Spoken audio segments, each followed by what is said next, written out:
O meu nome é Lariane, eu sou da turma 680 e juntamente com a Ana nós vamos apresentar e falar um pouquinho mais sobre a síndrome de Marfan, sobre a visão geral e o padrão de herança.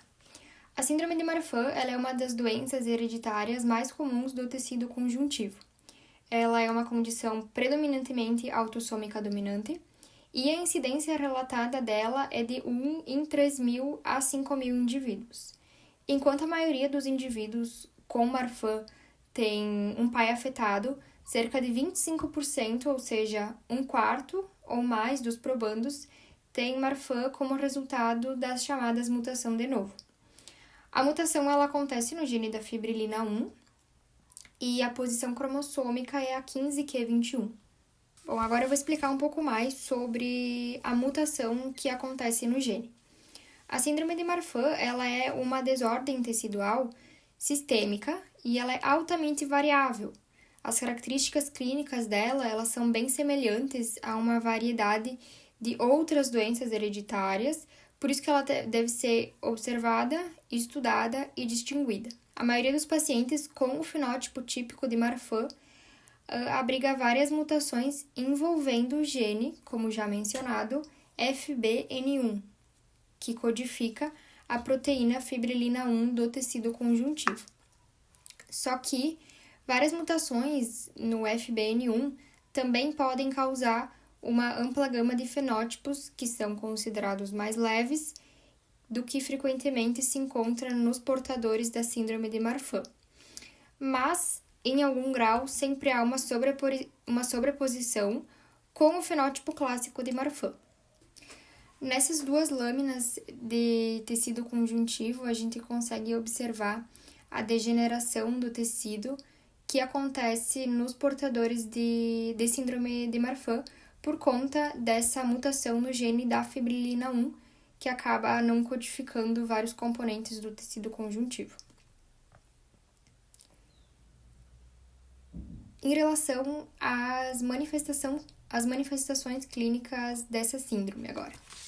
Dentre as características esqueléticas bem frequentes nos indivíduos portadores da síndrome de Marfan, se destaca principalmente a altura aumentada, os membros e os dedos eles são desproporcionalmente longos, a gente tem uma deformidade anterior do tórax, que é o que a gente denomina de pectus excavatum e pectus carinatum. Também temos frouxidão articular de leve a moderada, e uma série de outras manifestações relacionadas ao esqueleto. Em relação aos achados oculares, pode-se citar a miopia, o aumento do comprimento do globo axial e também o achatamento da córnea. As principais complicações cardiovasculares com risco de vida para os portadores da síndrome de Marfan são o aneurisma da aorta e também a dissecação aórtica. E cerca de 1/3 dos afetados pela síndrome de Marfan apresentam o chamado prolapso da válvula mitral, que é um aumento da raiz da aorta, e ambos são detectados por eletrocardiograma. Aqui a gente pode observar os sintomas bem clássicos em relação ao sistema esquelético, que é esse abaulamento do externo, que seria o pectus carinatum e o pectus excavatum. Também temos os problemas oculares relacionados e os problemas cardiovasculares, como já mencionado. Para a gente entender como acontece essa disfunção que está relacionada à mutação do gene da fibrilina nos pacientes com síndrome de Marfan, eu vou dar uma breve explicada sobre como é a fisiopatologia dessa doença. A fibrilina 1 é uma glicoproteína ligante do cálcio que é rica em cisteína. Essa cisteína é o principal componente das microfibrilas extracelulares. As microfibrilas elas atuam como um suporte bem importante para a deposição de várias proteínas. E dentre as principais funções dessa proteína é determinar a direção de crescimento das fibras elásticas e, por conta disso, elas desempenham um papel bem importante na ligação entre as fibras elásticas, umas às outras e entre outros componentes da fibra. Várias pesquisas recentes mostraram que a fibrilina também tem outras funções incluindo a ligação do fator de crescimento, que é o TGF-beta, na matriz extracelular. A falta de fibrilina, no caso funcionando normalmente, como é o caso dos pacientes com síndrome de Marfan, leva a uma liberação descontrolada de TGF-beta. E essa via de sinalização, ela é ativada para que o crescimento aumente. Então, a fibrilina, ela está distribuída tanto no tecido conjuntivo elástico quanto no inelástico, ao longo de todo o corpo. Bom, isso significa que o corpo ele tem menos absorção e suspensão ao choque, o que prejudica muito a qualidade de vida dos portadores da síndrome.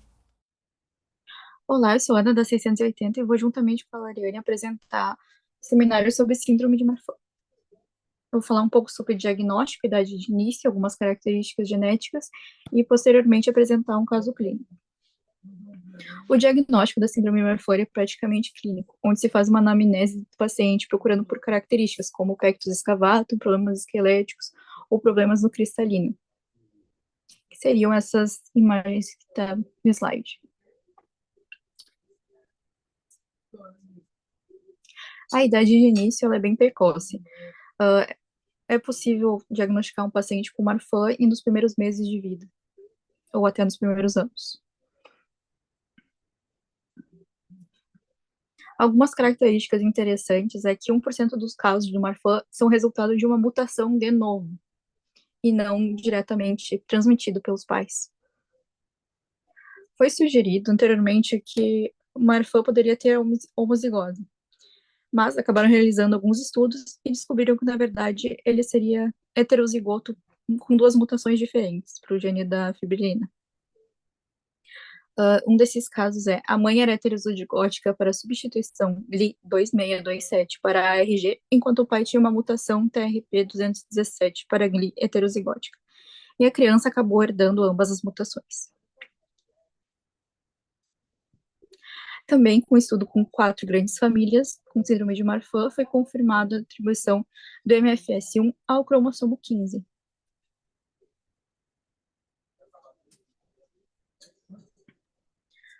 E agora o relato de caso que eu achei bem interessante. Um paciente do sexo masculino branco de 16 anos de idade, enquanto trabalhava, apresentou a sensação de dormência na mão esquerda, seguida de paresia súbita e lentamente progressiva de todo o membro superior esquerdo, acompanhada de discreta dor cervical direita.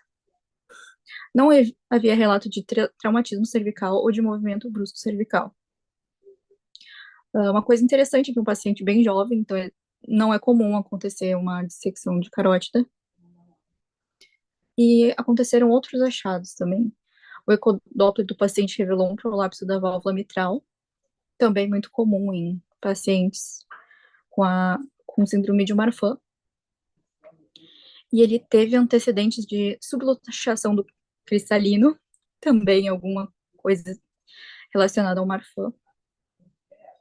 E um pneumotórax espontâneo drenado há 2 meses, outro sugestivo de Marfan. Como o paciente não tinha histórico familiar, então ele é um típico caso de uma mutação de novo. E aqui na discussão de relato de caso, conta um pouco do como foi feito o primeiro diagnóstico de síndrome de Marfan. Em 1986, no Bulletin of Medical Society de Paris, a pediatra Antonine Bernard Marfan escreveu o caso de uma menina de 5 anos com aracnodactilia. A síndrome que levou seu nome foi mais tarde relacionada a uma série de anomalias, todas relacionadas ao tecido conjuntivo, como no caso do moço do relato clínico, que teve subluxação do cristalino e pneumotórax espontâneo, e alguns problemas cardiovasculares. Hoje conhecemos a síndrome de Marfan como distúrbio do tecido conjuntivo de herança autossômica, apresentando grande variação fenotípica. É justamente essa variação fenotípica e a ocorrência de novas mutações que permitem que tenhamos pacientes com síndrome de Marfan sem história familiar, como o paciente do relato clínico. Foi difícil o diagnóstico por ele não ter antecedentes familiares. E é isso, muito obrigada.